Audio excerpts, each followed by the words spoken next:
भारत के गुजरात राज्य में स्थित गिरनार पर्वत को बहुत अधिक पवित्र तीर्थ स्थान माना जाता है। यह स्थान हिंदुओं और जैनों दोनों के लिए बहुत अधिक पवित्र और प्राचीन है।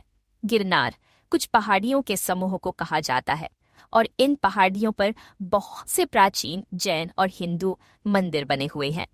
यहाँ तक पहुँचने के लिए आपको 10,000 सीढ़ियाँ चढ़नी होती है। गिरनार भारत के गुजरात राज्य के सौराष्ट्र प्रांत के जूनागढ़ में स्थित कुछ पहाड़ियों का समूह है।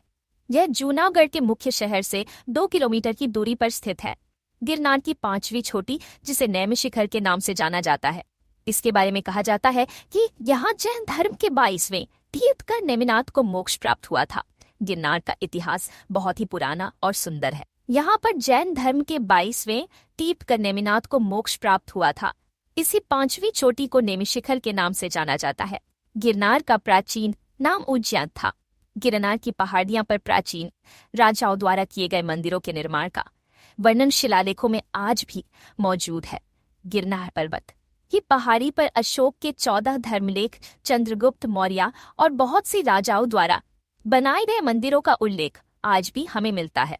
यहाँ आपको शिलालेखों पर 150 ईस्वी तक के अभिलेख लिखे हुए मिलते हैं। गिरनार में अभी भी बहुत सी ऐतिहासिक और प्राचीन शिलालेख और मंदिर मौजूद हैं, जो वक्त के साथ टूटते जा रहे हैं। यह पहाड़ी जितनी प्राचीन और ऐतिहासिक है, उतनी ही धार्मिक और आस्था से जुड़ी हुई भी है। गिरनार पर्वत पर 5 चोटी हैं, जिसमें सबसे पहली चोटी पर नेमिनाथ जी का मंदिर, उसके बाद आप अम्बा माता के मंदिर के दर्शन करते हैं। इस चोटी को नेमिशिखर के नाम से जाना जाता है। उसके बाद दूसरी चोटी को गोरखनाथ शिखर के नाम से जानी जाती है, जो गिरनार की सबसे ऊंची चोटी है और यहाँ गोरखनाथ जी की चरण पादुका रखी हुई है। उसके बाद औगड़ चोटी, फिर दत्तात्रेय मंदिर और फिर काली मंदिर की चोटी स्थित है। गिरनार पर्वत पर कुल जैन और हिंदू मंदिर मिलकर 866 मंदिर स्थित हैं। यह सभी मंदिर गिरनार की पहाड़ियों पर अलग अलग जगह स्थित हैं। इन मंदिरों में से कुछ मंदिर अभी कुछ वर्षों पहले बने हैं, तो कुछ मंदिर बहुत सदियों पुराने हैं। तो आप जब भी यहाँ आए तो इन सभी मंदिर में कुछ समय जरूर व्यतीत करें। गिरनार पर्वत का रहस्य गिरनार की सबसे ऊंची चोटी गोरखनाथ है। गिरनार पर्वतों में से इसके बारे में कहा जाता है कि यह एक मृत ज्वालामुखी है और यह 1117 मीटर की ऊंचाई पर स्थित है। इस पर्वत के गोरखनाथ शिखर पर गोरखनाथ जी की चरण पादुका स्थित है और इसी के पास में पत्थरों से बनी एक सुरंग है, जिसमें से गुजरने से व्यक्ति के द्वारा किए गए सभी पापों से मुक्ति मिल जाती है।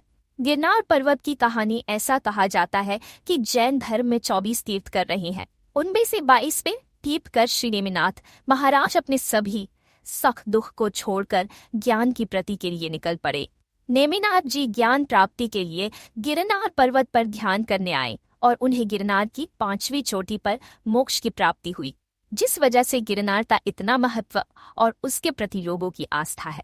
गिरनार पर्वत परिक्रमा गिरनार पर्वत का और यहाँ बने मंदिरों बहुत अधिक महत्व है। जितना महत्व यहाँ बने मंदिरों का है, उतना ही गिरनार पर्वत के चारों ओर की गई परिक्रमा का है। यह परिक्रमा 36 किलोमीटर की है, जो हर साल देव दीपावली के दिन शुरू होती है। इस परिक्रमा का इतना महत्व है कि 2023 में की गई परिक्रमा में 7 लाख लोगों ने भाग लिया था।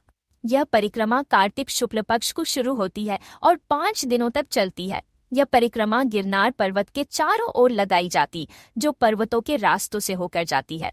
गिरनार रोपवे गिरनार शिखर तक पहुंचने के लिए पहले लोगों 10,000 सीढ़ियां चढ़ना होती थी, जिसे पैदल चढ़ने और वहां दर्शन करने में लोगों को पूरा दिन लगता था। लेकिन 2018 में बनकर तैयार हुआ रोपवे की सहायता से अब लोगों 10 मिनट में अम्बा माता के मंदिर तक पहुंच जाते हैं, जो 5,000 सीढ़ियों के बाद मौजूद है। इस रोपवे का एक तरफ का किराया 400 रुपये है, तो दोनों तरफ का किराया 750 रुपये है और बच्चों के लिए ये किराया 350 रुपये है। रोपवे का समय सुबह 8 बजे से शाम में 5 बजे तक चलती है और मौसम खराब होने पर इसे किसी भी समय बंद कर दिया जाता है। गिरनार पर्वत पर बने बहुत से मंदिर दोपहर में 11 बजे से 3 बजे के बीच बंद रहते हैं। बाकी समय में आप यहाँ पर दर्शन कर सकते हैं।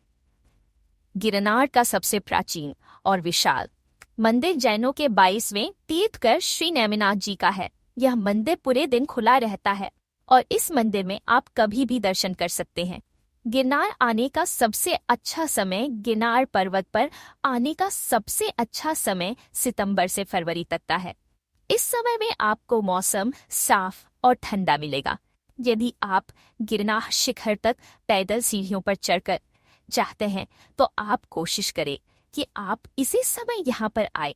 नवंबर में कार्तिक शुक्ल पक्ष को शुरू होने वे गिरनार परिक्रमा के दौरान आना भी बहुत ज्यादा अच्छा और शुभ माना जाता है। बाकी यहाँ रोपवे बनने की वजह से अब आप किसी भी मौसम या सीजन में यहाँ आ सकते हैं। गिरनार तलेटी पर बना भवनाथ मंदिर में जनवरी से फरवरी के बीच मेला का आयोजन किया जाता है, जिसमें यहाँ के लोग पारंपरिक नृत्य गाना गाते हैं। मंदिर में डांस और गाने के साथ पूजा अर्चना की जाती है।